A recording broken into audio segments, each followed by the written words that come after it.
That has nothing to do with my presentation. Somebody emailed that to me. I said, that's funny as hell, and I'm going to share it with these people.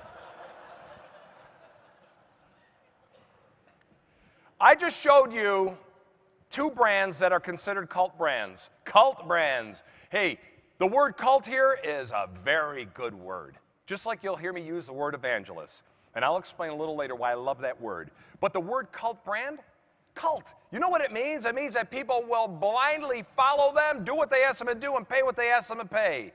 Is it because these are stupid people? No. These are some of the most informed, educated people in the world. Why then will they follow these brands blindly?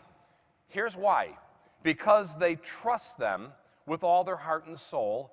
They want to belong to them. They don't want to just buy something. They want to belong to this brand.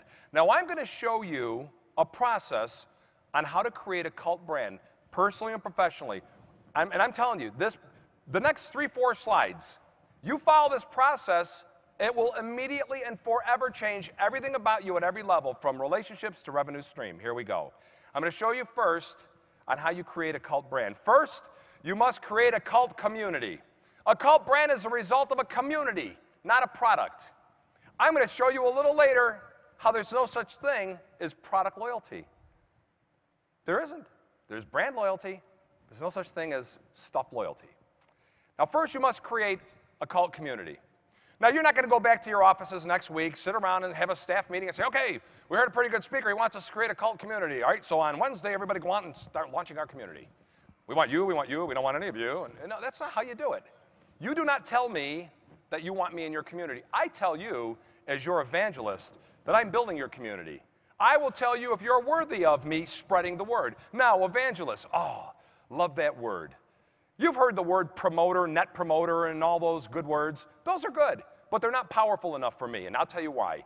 I'll promote you if you incentivize me or if you ask me to. I'll promote you if I'm satisfied. You say, hey, would you mind telling someone? Yeah, sure, why not? However, an evangelist is overwhelmingly compelled. They can't even control themselves. They feel the need to go out and spread the good word about you. If you've done something so special for somebody, they can't hold back. That's an evangelist.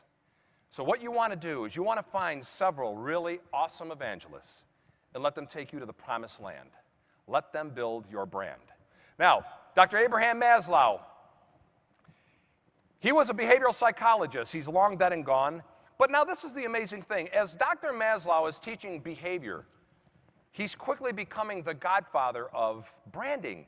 How does a behavioral psychologist become the godfather of branding? You want to know why? Because brand building is not about messaging. It's not about marketing and clever campaigns.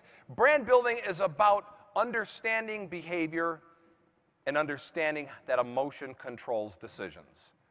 Now, here's what he said. He created a pyramid, and he calls it the hierarchy of needs. At the bottom, he said these are the most important needs in our lives for survival. Physiological needs, we cannot survive without them. Food, shelter, clothing. However, they do nothing for us emotionally, nothing. Food, you get hungry, you eat, you're full. You get hungry, you eat, you're full. You may, oh, it tastes good, but what we get emotional about is the dining experience. You know, the people we're with and the ambiance and all that. That's what we get emotional about. Shelter. You get up in the morning, you look outside, it's pouring. You go about your day. You don't open up the curtains, it's pouring. Look up at your roof. Wow, what a roof. Call all your friends, come see this roof. What a roof. You don't do that. You want to know why? Because it does nothing for us. You just take it for granted. There it is. Clothing. Okay, ladies, hit me. Am I wrong? Yeah. I did a program a few months ago. Afterward, 3 ladies walked up to me. One in the middle walks right up to me, and she shakes my hand. She said, I want you to know that I loved your presentation. I agree with everything you said except for one thing. I said, what's that? She squeezes my hand. She said, don't you dare tell me I'm not emotional about my clothes. I said, really? She goes, and purses. Oh, especially purses. I love purses. She said, I've got a closet full of purses.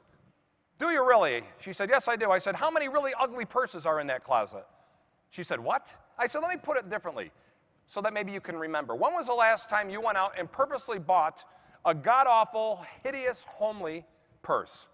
She said, why in the world would I do that? I said, why wouldn't you? You said you love purses. She said, because an ugly purse would make me feel stupid. I said, you see, you're not emotional about purses. you're emotional about the way a purse makes you feel. Does that make sense? Now, low emotional needs. Safety, security, social interaction, and self-esteem. If I'm working with you, and it is not about price, but what it's about is you're saying to me, by connecting with me emotionally, you know what, I trust this person. And I feel this is a safe decision. Not only that, I'm actually learning something. I'm actually getting a little more confident in my ability to make recommendations around my home.